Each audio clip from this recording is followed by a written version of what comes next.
My name is Nicole Cater, your host, founder, and servant leader of Graceville Community.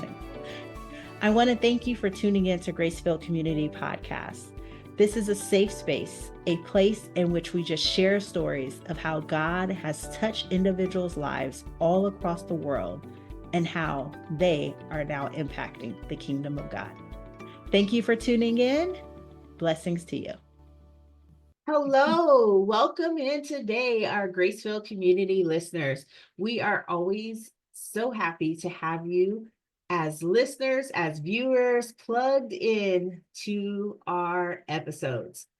Today's episode is just like all the others. I am filled with excitement, filled with joy as we get ready to embark on a great conversation.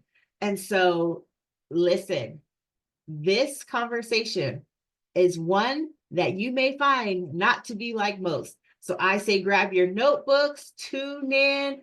I know most of you, hey, we're podcast listeners. We're diving into dishes and so many other things. If you need to rewind and go back, I encourage you to do so. As always, though, I do want to welcome you to Graceville Community. So I'm going to dive right in because I'm excited. I want to give you all the time. Today, we have a special guest. She is the president of LJ2 Incorporated. At LJ2, she currently manages two departments, family education and professional development. She helps improve the quality of family and workplace relationships through communication. She offers classes, webinars, groups, and events, both conventional and Christian. Dr. Jackson-Lynch has over 24 years of experience in education, training, professional development, and coaching. She is a military veteran, having served 21 years in the United States Air Force. She worked in the federal government for 19 years, attended Stillman College, graduating with a Bachelor's of Business and Administration degree, attended Oklahoma University, graduating with a dual master's degree in adult education and human relations, as she graduated from Texas Women's University, respectively receiving her PhD in human development and family studies. Dr. Lena Jackson-Lynch is a certified family life educator, a prepare, enrich facilitator, host of the Just Talking with Dr. Lena podcast, and a family life coach. Author of Listen Up, a collaboration book for teens, and written articles, numerous articles for journals. She is involved in a nonprofit organization and a member of Westside Baptist Church in Louisville, Texas. She loves traveling, speaking my language, spending time with family and friends. So, Graceville community, I'm going to ask you to join me in giving a warm welcome to Dr. Lena Jackson-Lynch. Hey, Hey. Dr. Lena. Hey, how are y'all? Glad you're here. Yes, well, I'm so glad to have you on our podcast today and to really just give us insight. I mean, just reading your bio there and going through it, I already know because we've had conversation, the wealth of knowledge that you have, but I'm excited for our listeners to tune in and to really tap into all that wisdom and insight that you're going to bring forth today. I am too.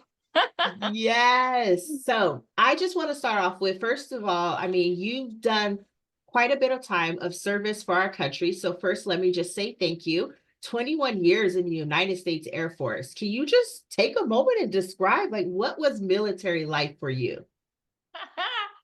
Yes, I'm excited about my military life and glad to share it.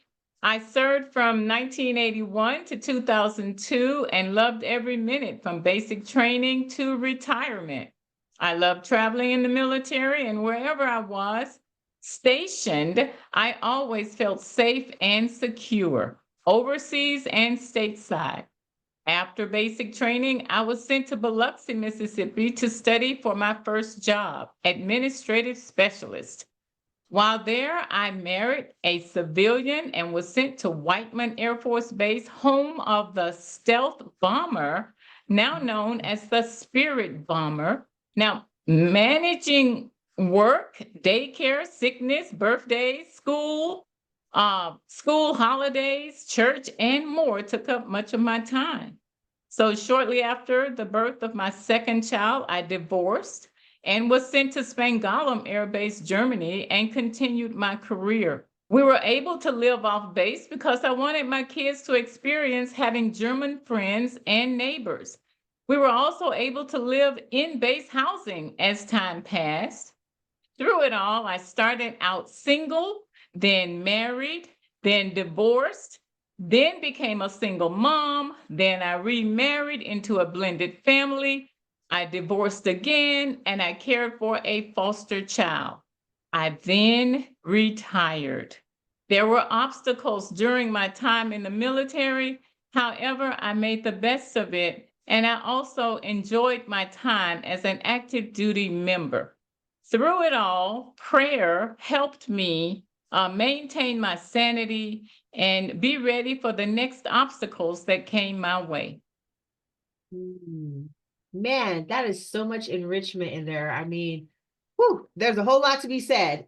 I mean, from blended family to marriage to divorce, I'm sure the healing that went through that. I mean, fostering, there is so much to be said. And I mean, the main thing that I just picked up on throughout all of it is just what it may have been like to be a military family through your travels and through even your accomplishments. And so one of the questions I would want to ask you is like, tell us a little bit about like the behind the scenes of military families. I know there used to be this show called Army Wives that I absolutely love, but of course it's Hollywood, so who knows how realistic it probably was. So like I would love to hear from you. Tell us just some about military family like behind the scenes. Okay, I have not heard of Army Wife. I don't think I ever watched that show, but I agree with you. It is Hollywood. It might not be exactly correct. Mhm. And of course, my life is different than anybody else's life. You ask another military member, they may have different experiences than I did.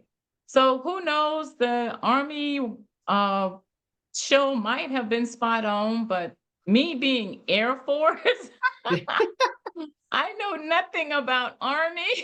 Mhm. The only thing I know is that we work well together, all the branches of the service, to my knowledge. We need all of them to Yes. secure the United States. And that's what I like about being a part of the military. There's so many different branches, and we all do such a good job. So let me tell you a little bit about what I went through as a military member with the family. Mhm. Now, although I was active duty military over 20 years ago, now that I was in the Mm. military for 21 years. 20 years ago, I got out of the military. I retired.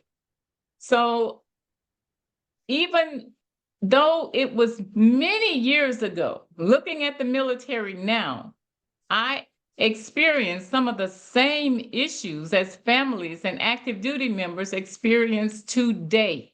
Mm. Now, I spent time away from my family.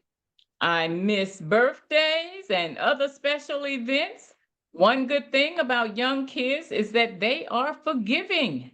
Okay? Mhm. My spouse had difficulty getting a job at times, although it seemed easy sometimes to get jobs in his field. Um, it may not have been one where we were when we got to that particular base. So we had to wait for a job to come open for him to get one. Now, my children's education mattered a lot to me, and I did the best I could to ensure they received a good education.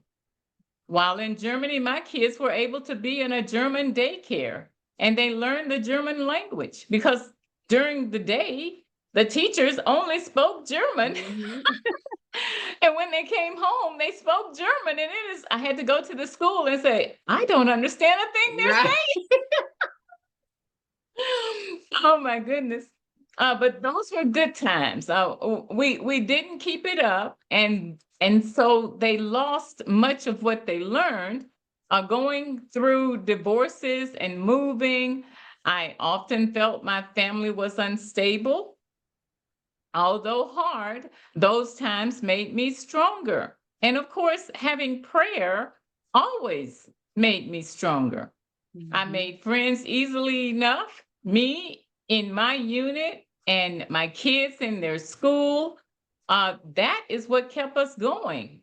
I remember teaching my kids how to start a conversation with a new child, which helped them when meeting someone new. Kids need to know how to talk to other kids, Mhm. and parents are the ones who teach them how to do that. Right. As I look back, I felt I had some control of my career, but not really. I spent Mhm. much time in administration. I would have liked to have gotten into contracting. That opportunity never came my way. Although that didn't stop me from moving from my career to another career. I got opportunities to do that. It just wasn't quite the way I wanted it to be. Now, I'm thankful that I became a deputy inspector general. I became a professional instructor. So some of the avenues I took, I really enjoyed. Now, those were very interesting jobs. And I got to be in the Air Force ROTC detachment at UNT. That was the best job of all because I was able to work with young people and help them along the way, help them get ready for the military. There Mhm. were some difficulties in relocating. I mean, every time you go to a new base, the base is much the same, but there are things you go through to get settled. So, for the most part, I was sent to bases I had on my dream sheet, and I'm sure military people listening know exactly what a dream sheet is. For those who are not military, it is a list of bases that we all got to choose. Each military member could fill out the form and say, oh, I want to go to, I can't even remember all the bases, but maybe they want to go to California, or they want to go to Hawaii, or they want to go wherever in the United States or overseas. They may Mhm. want to go Germany or Iceland or wherever. We put those on a list, and we have five. So one of those five, you hope that you get that particular base. And for Mhm. me, I normally got one of them. It might have been my last one. It wasn't my top choice, but I got to go to the bases that were mainly on my list. Now, in today's world, I'm not sure how that happens, but for me, it worked out really well. Mhm. I understood I would be sent to places where my job was needed. And that was the whole thing about going to a particular base, because some people were their job was not needed in the list on their dream sheet. So they had to go to the base where their job, where there was an opening for that particular Mhm. job, that career skill, that skill that they had. So sometimes I should say some things were out of my control, and I had to understand that. I'm a military member. I raised my right hand to protect and defend. So as things occur, I'm ready to go wherever they sent me. Now, the operations tempo or the op tempo played a big role in my military life and family. My daily workload was high. I worked hard. I learned quickly that doing more with less was expected. Not enough people, not enough equipment, not enough money, etc. But we still had to make things work. My pay was lower than civilians in the same job. Oh, yes. But the benefits of being in the military for me outweighed the downfalls. I Mhm. received money for housing, for utilities, for education, and my medical, dental, and optical were taken care of. That was more than I had before I joined. The VA is also available now that I'm outside the military. I felt my quality of life was really good in the military. Every base I was sent to was set up much like a city. There is a fire department, there is a security police, there is schools, there's libraries, there's churches, there's education offices, there's swimming pools, there's recreation Mm. centers, and more. The base has a lot to offer. Of course, base housing and dormitories, it was all there. There's shopping, there's a commissary, Right. there's the BX. All the bases are set to me, and they were ready to go. So me and my family enjoyed it all. For me, there was some social isolation, but I knew that the base, I should say, I knew what the base offered, and I took advantage of it, even off base. I remember not having my mom, my dad, my brothers, my sisters, or my friends because I had left them behind. Now, some of the military members in my unit became uncles and aunts for my kids, and I became an aunt for theirs. Now, mental health is always a concern. I wondered about my own as well as my kids. I Mm. know, I know, and this is kind of teary. I know my kids miss their friends. I know that when we relocated.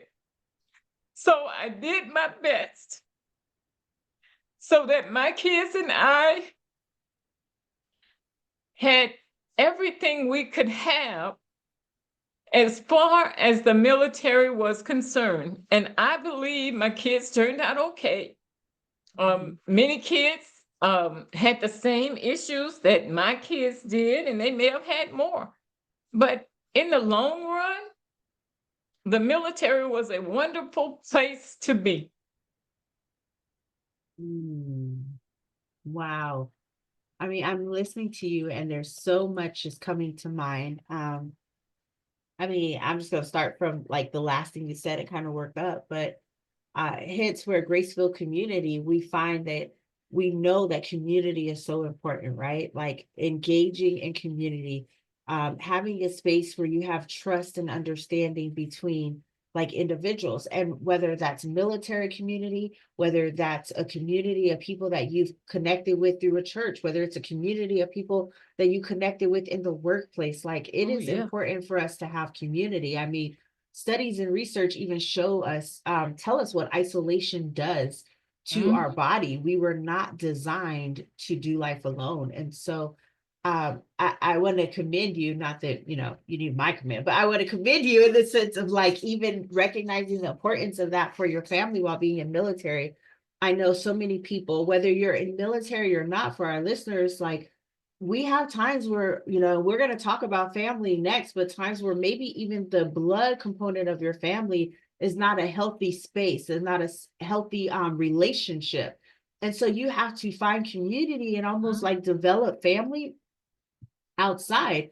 I'm very much like you, Dr. Lena. There are people that my kids call aunt and uncle that have no blood relation, but have been the connection. You know, we hear the term like more of like a family, right? But that have been Yeah. that connection, that have been that community. They're the space where trust was built. They improved their morale. Yes. They are the village that has helped me, um, you know, continue forward. And so I love how you bring out that aspect of how important community is.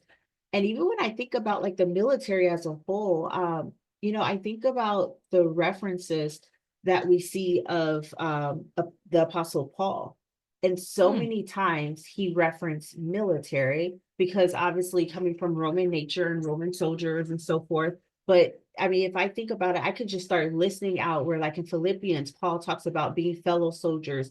In Timothy, he talks about the soldiers and describe us having courage and loyalty and dedication as you would in a military force in soldiers. Like in Romans, I mean, obviously he talks about warring of the mind as you would in military, right?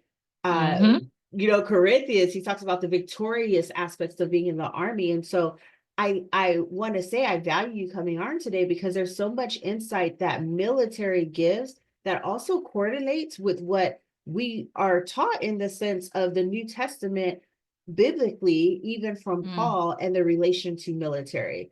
And mm, so I think that in both sense, like it's valued when you are army of God, right? Like mhm. and in army literally and air force and naval and all the forces that serve to keep us safe in a Yeah, country, right? And fight for the safe. And that's the same aspect of the army of God. And that's why I think the military references, it's not nothing's by coincidence, but that definitely is not by coincidence. I agree. I do. Yes. Yes. Mhm.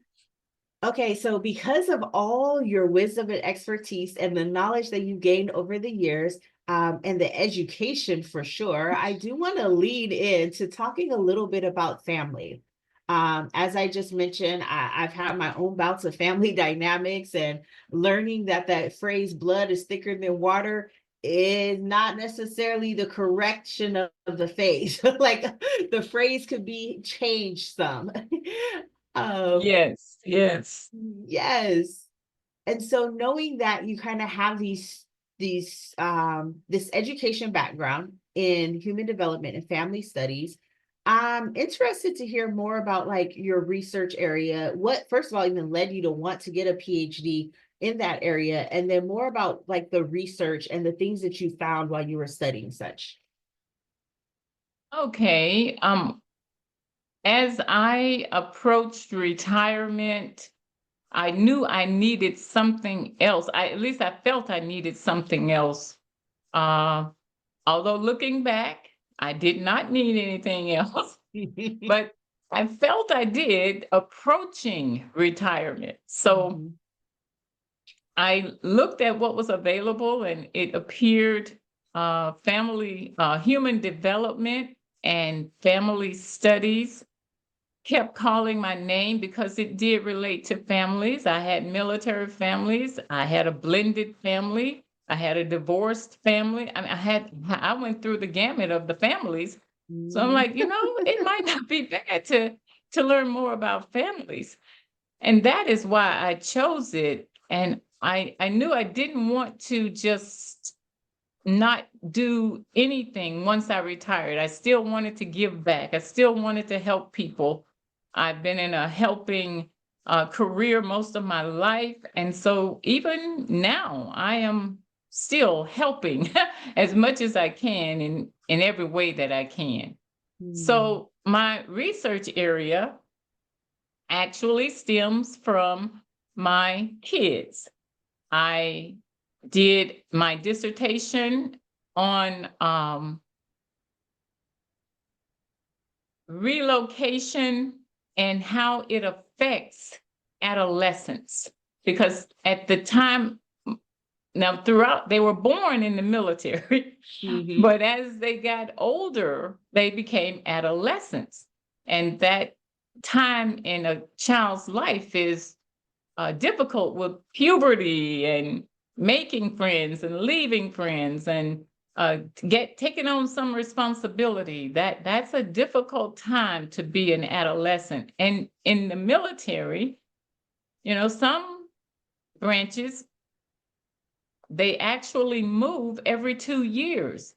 Luckily Mm. for me, I didn't have to move every 2 years, but we still moved, and I knew that coming in. I knew we would move from or relocate, and so I wanted to research military members in questions, in interviews, and ask or find out how did relocations affect their adolescence? Now, I could have done my dissertation on any other age range for kids, but I found the adolescent age to be most interesting as far as the changes I saw in them or the changes I noticed.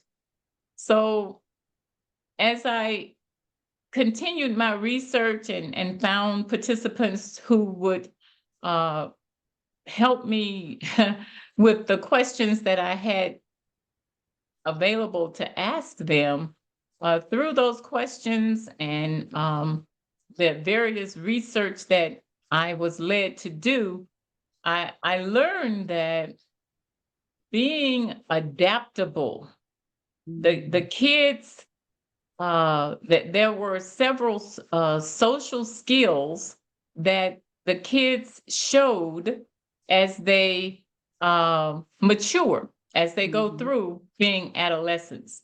And of the ones that most of the parents talked about, adaptability was higher than any of the other social skills.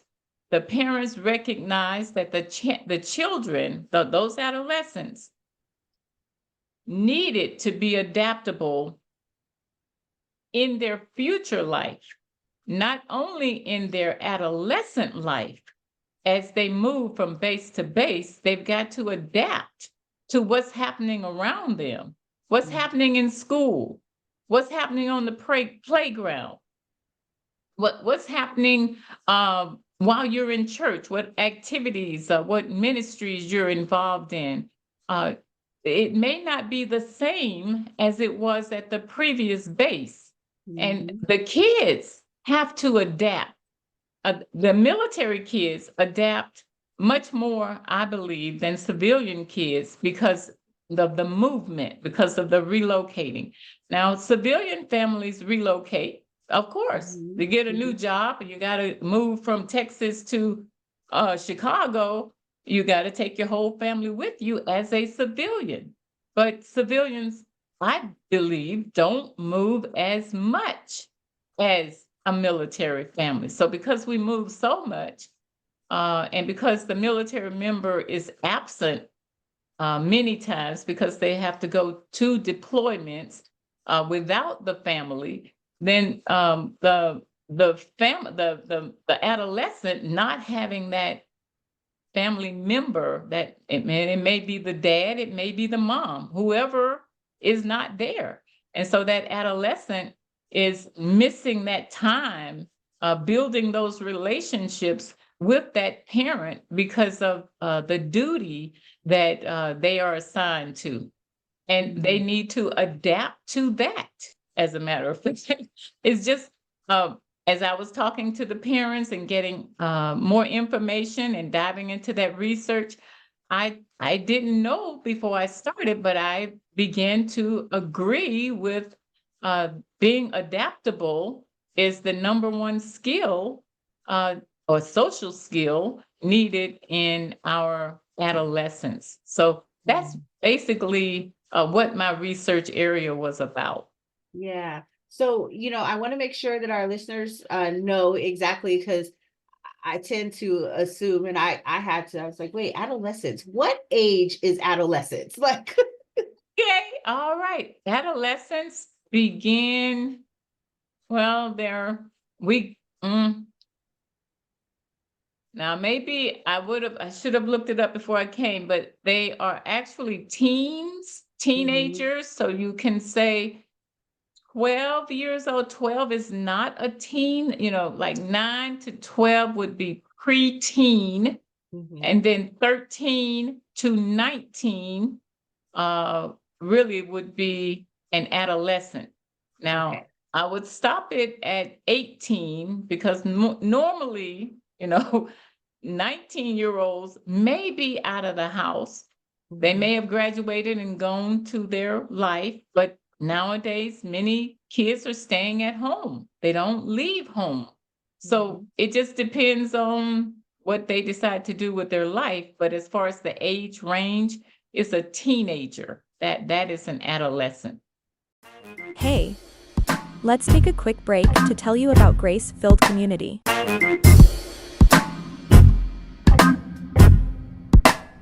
Grace-Filled Community is an organization that focuses on the primary principles of the Church of Acts, centered around building communities that impact the kingdom of God. We do this through 3 core extensions. 1, Grace-Filled Church Network, where we empower churches and nonprofits for God's success and growth. We offer tailored growth strategies rooted in biblical principles that will help you expand your reach and impact your communities. Just like the early church. We focus not on attendance and numbers, but on discipleship, providing leadership teachings and trainings to today's ministry leaders. Our second extension is Project of the Grace Field, where we provide biblical counseling, mentorship, workshops, and events that are dedicated to encouraging individuals to live a life filled with grace and purpose.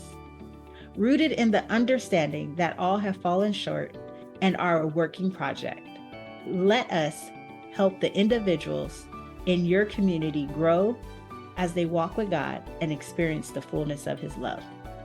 Our third extension is the Grace-Filled Business.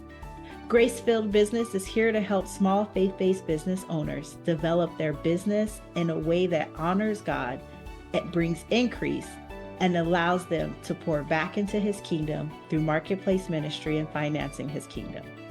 We do this through our 15 years of experience of virtual administrative work, digital marketing, business development, and consulting.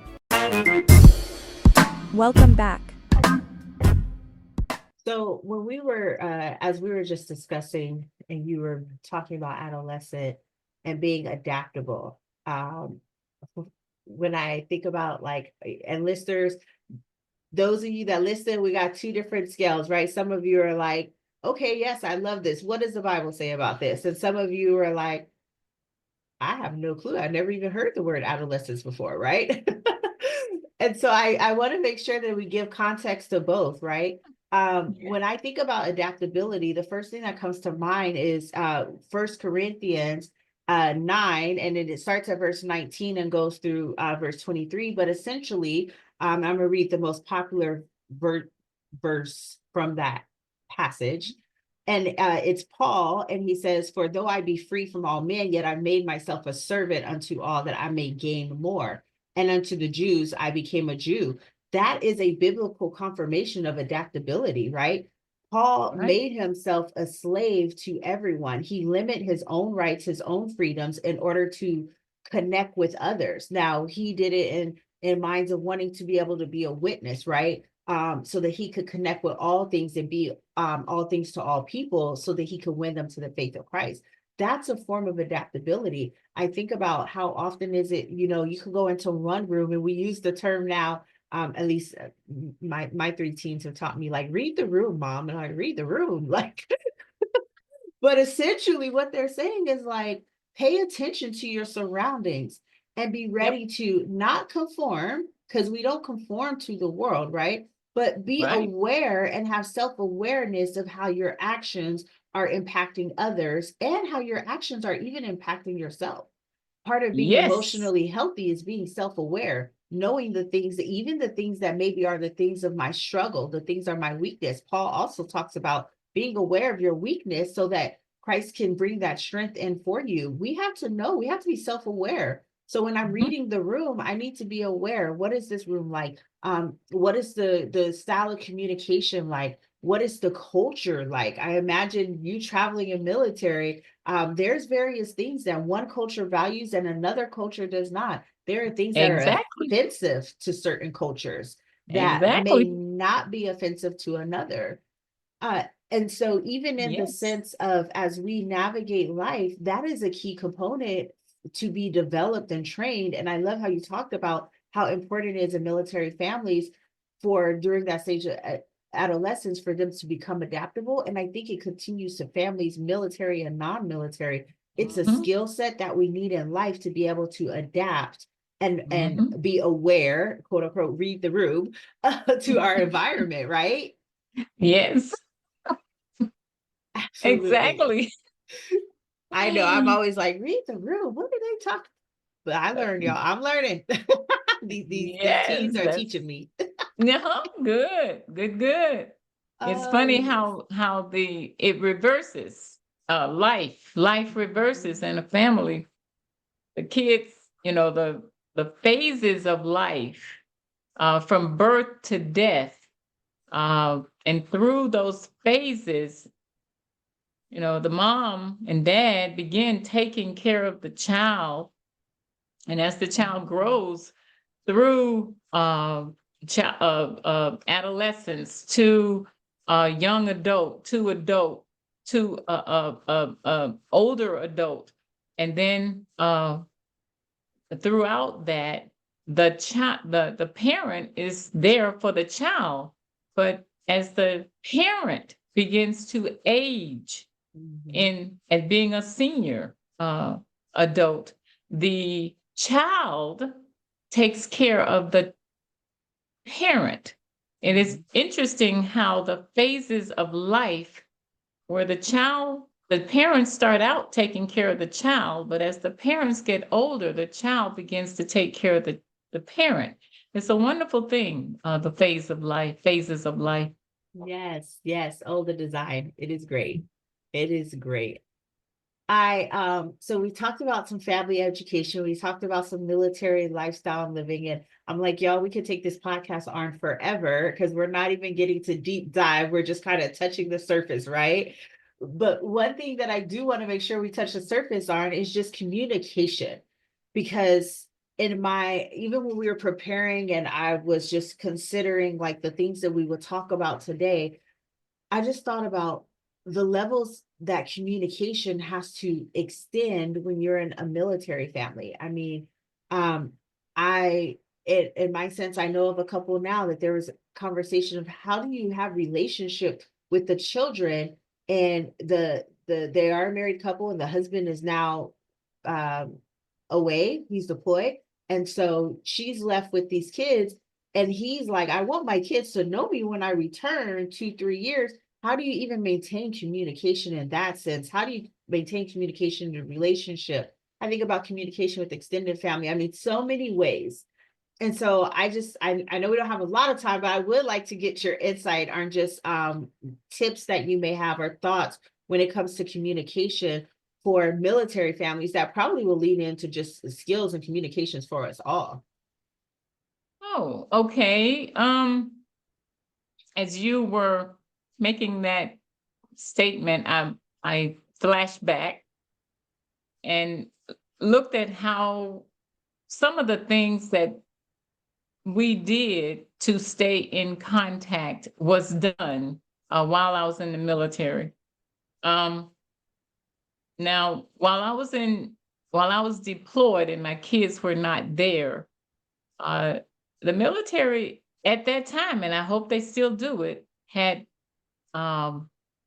they were like little walkie-talkie things. I could be describing them differently than what they are today, but everyone who wanted to make a call home, there was a certain time, and my family knew when, and I would go into the little area where you can speak with your family, and it looked like a little walkie-talkie thing.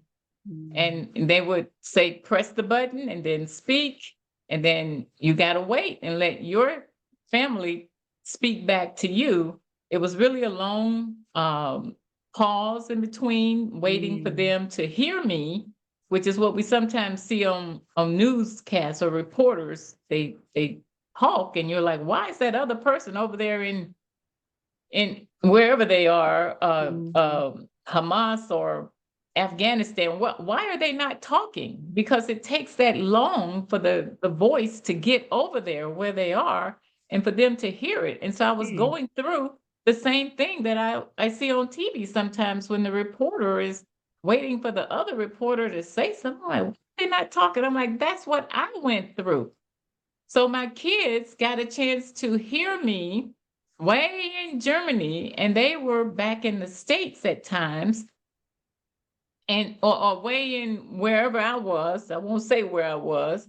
And they were in Germany, or they were in the States. But that little technique thing was a way to keep the family together. Now, I can't say what they do now. I don't know if that's what they do, but that was one thing I felt was really good for them to hear me. They wanted to hear my voice, and I wanted to hear theirs. So it was a real good time just to go through that. Now, I do remember also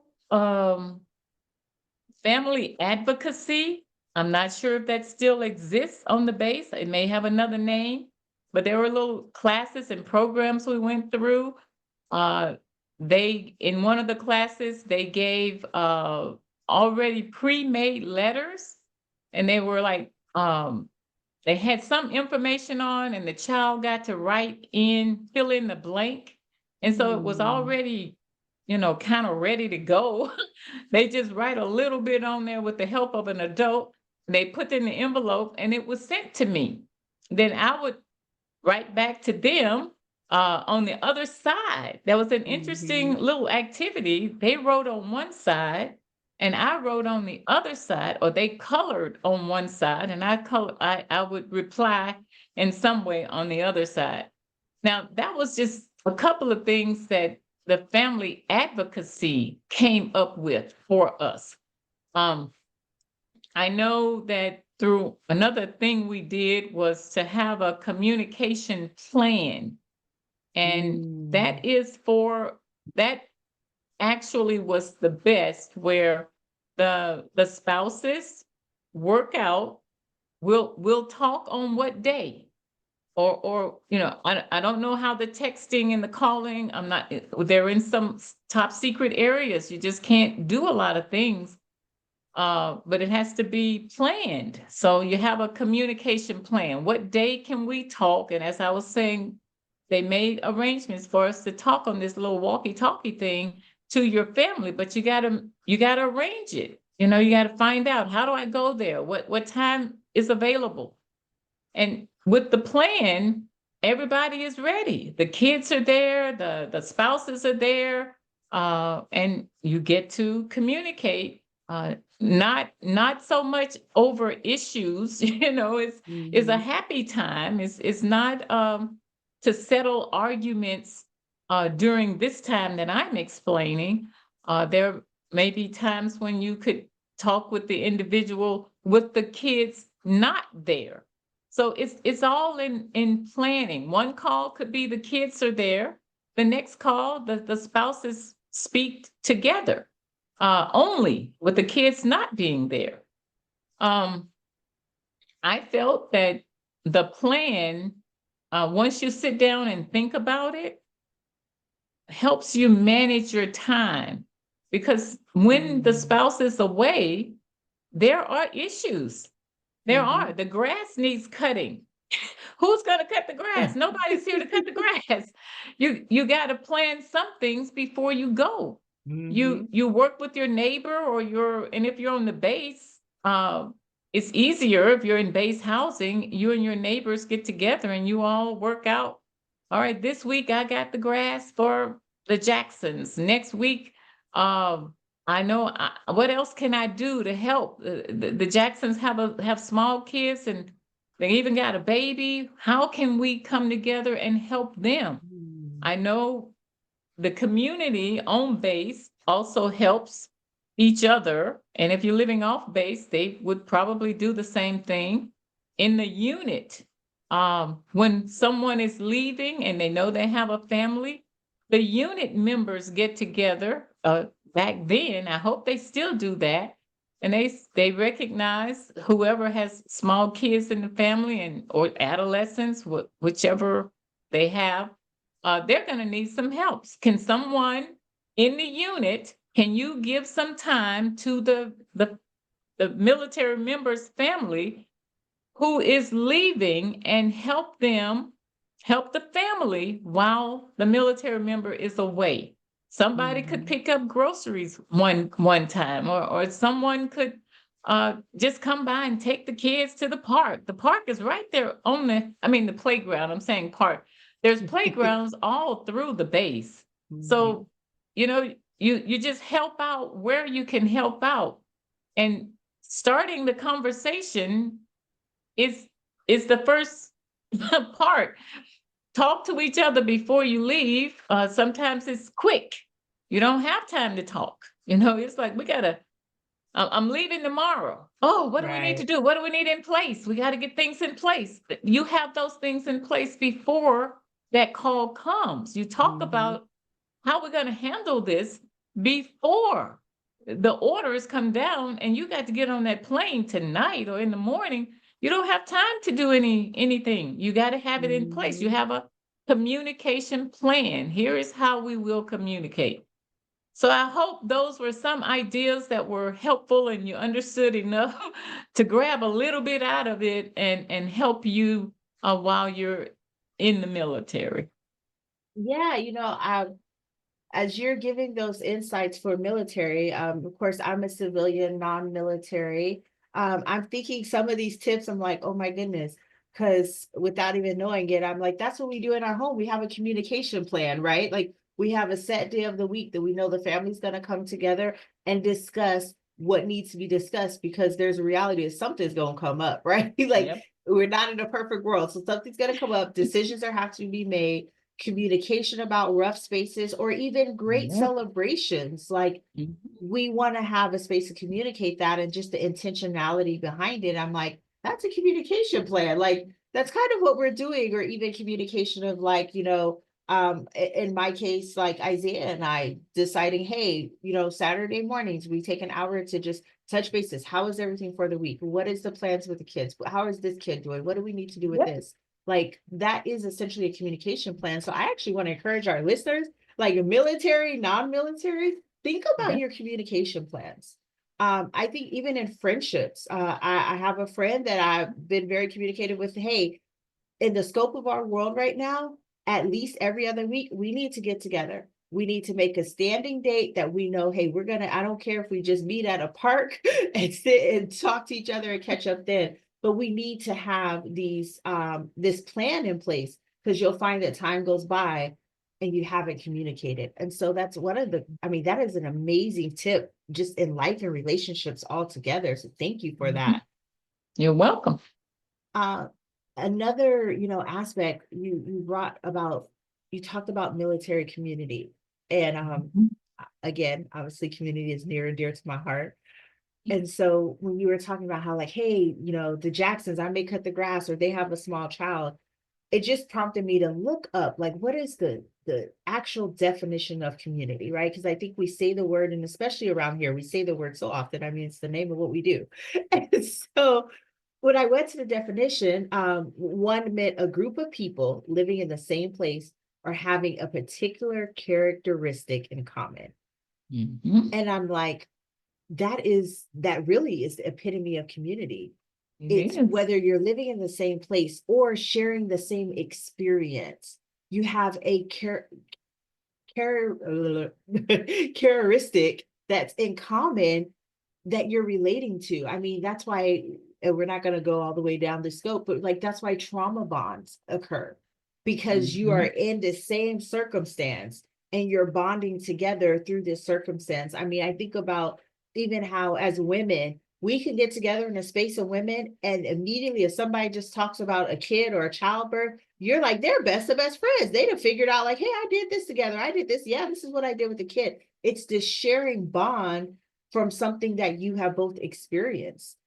And so, I tend to lean back to, I mean, in all of this, I'm like, oh, like, man, Acts, they were onto something. And so when I think about like the community, even biblically, like when you think about Acts and where the early Christians and the early church was developed, there was 5 sources of community that we hold true to here in Graceville community. And one was sharing of resources. So as you was expressing, I'm like cutting somebody's grass, you're taking your lawnmower, your time and saying, hey, I'm going to share my resource to help you with your need, right? There was Mhm. sharing of financial aid. Again, it's a resource. They pause to use their resource. I mean, if you use a lawnmower, that's gas, that's electricity, right? There was some Yep. type of financial component that was being shared, you know, prayer and encouragement. I mean, the Mhm. acts that you're doing, the encouraging words. I imagine as military families, there were times that you're missing this individual and having that community around you that can encourage you. The other ways that we've seen it in Acts was hospitality, having people over, opening up their homes, engaging with people, giving them the welcoming space. I imagine military family, there's like you mentioned, birthday parties, right? Like establishing community with those that are in that like characteristic. And then of course, just the guidance, right? So in Acts, it was spiritual guidance. In military style, it may have been the guidance of like, hey, I've been through having a spouse deployed, or I've been through being away from my kids. Let me encourage you. Let me give you some guidance. Let me give you some tools and tips like you're doing today. And so I look at that, I'm like, it really is. And I want to thank you again, because your insight today even made me understand what I see in the bond when you see people that have served in military, and the bond that they carry, and the relationships. You hear the term like brotherhood and all these terms, and it really gave me insight to what that bond is and where that bond comes from. And so thank you so much for sharing today with us. You're welcome. I was glad to be here. Thank you for all you do. It is definitely my pleasure. I mean, I say it all the time, like we do these podcast recordings and I'm like, this was for me. Like I'm gaining so much in this. And so I really want to just, again, I send you my gratitude for trusting a space and coming on here and sharing of your experience. I know I need to let you go, but before I let you go, just one last question is for military couples. You talked about being divorced, having a blended family, being married, of course. And I imagine as divorcee, even living the life of a single individual on in the military, like what final remarks would you give as your like piece to give out to military couples? Well, over the years, I have learned that communication is the key to bonding, to connecting, to building relationships. And in communication, just remember, there is a speaker. When I am speaking right now, Nicole is listening. So she is the listener. So one of you is speaking. When that person is speaking, listen. You don't talk, you listen. When the listener talks or speaks, then the person who was talking, they listen. And listening is really actively. It is not just sitting there with your arms crossed, waiting for them to finish their thoughts so you can say something. It is actually nodding and agreeing or disagreeing. It is asking questions. The listener has responsibilities and the speaker has responsibilities. Along the way, before I actually understood communication, I mean, there's so many kinds of communication, nonverbal. You've got to look for the nonverbals. They're telling you something and you're talking so much you can't even see that the person may be crying like I was earlier. And you're talking, you don't even notice. You in that conversation are not communicating if you're not actually watching, observing the other person. So I will stop there and just say communication is the most important thing that you can do for your partner. Give them your full attention. Ask good questions, not closed-ended questions, not the ones that say, how are you today? I'm okay. And they don't say anything else. You've got to ask an open-ended question that begins with what? What did you do today? How was your day? And how will also get it was okay, and then stop talking. You've got to find ways to keep them talking to build that relationship, and it will make your communication a whole lot better when you can give that attention that the other person needs. Yes. Oh, that's so good. That is so good. I mean, even as you say, I was just thinking of like active listening. When we do marriage biblical counseling, we have an active listening guide, like lean into the questions. There is the component, which I laugh because I'm like, it's the hardest part when we tell them you have to listen and you can't say anything and you're not there to give a response. You're there to ask questions, to understand, and then just say thank you for sharing. That's And right. I mean, couples struggle. Like the first 2 weeks, they're like, this is the hardest thing. But I get it because, often as we are having communication, we are already trying to figure out our response. And Mhm. 9 times out of 10 is more of a defensive or explanatory response That's right. versus a response of, I heard you. Mhm. I support you. I may not agree with Yes. you, but I can Yes. support you. I can hear you. I can validate your emotions Mhm. without agreeing with them, right? That's right. Oh, That's right. oh my goodness, so much goodness. Well, I have truly, truly enjoyed this time together. Thank you again from the bottom of my heart for taking time out of your incredibly busy schedule. You guys heard her bio. And so even before we started, she was talking about the different sessions and the classes and things. I'm like, whoo, thank you for your hour. So thank you, Dr. Lena, for taking time and joining us on the podcast. I do want to make sure our listeners know, how can they make sure to stay in contact with you, find out classes or sessions or resources? What is the best way to be connected to you? I would say the best way is on my website. It is www.lj2inc.com or Instagram at lj2inc.com. And I'll thank anyone who comes to join me in any session. Oh, yes. Well, you guys heard it. You can plug in through website, Instagram.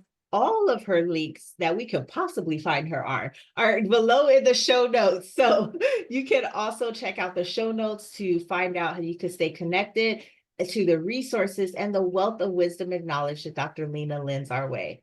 Listeners, I want to thank you for tuning in, viewing in once again. As always, if you are seeking community, we want to be of service to you. I encourage you to email grow@gracefieldcommunity.com if you're seeking community near you. We have partners globally that we trust and know will be a safe space for you to build community around. You are not meant to do life alone, and we don't want to do life without you. So grow@gracefieldcommunity.com. Thanks again for tuning in. May the Lord be with you. Thank you for tuning in to today's episode of Gracefield Community Podcast. We would like to invite you to visit gracefieldcommunity.com. Gracefield Community is all about doing church the way Church of Acts did, using 5 main principles that we see in the book of Acts. Sharing resources as believers pooled their possessions and resources to support those in need, as we see in Acts 2:44. Through hospitality, the early Christians practiced hospitality by opening their homes to others, as we see in Acts 2:46. By financial aid, the church in Antioch sent financial aid to believers in Judea during a time of famine, as described in Acts 11:29. Prayer and encouragement, they supported each other through prayer and encouragement, as we see in Acts 4:24. And finally, spiritual guidance. The apostles and elders provided spiritual guidance and teaching to help strengthen and build the community, as we see in Acts 15:30. I would like to encourage you, if any of those areas are areas in which you are in need or can contribute, please reach out to Gracefield Community. We are working together across the world with ministries and individuals alike to help bring back the Church of Acts.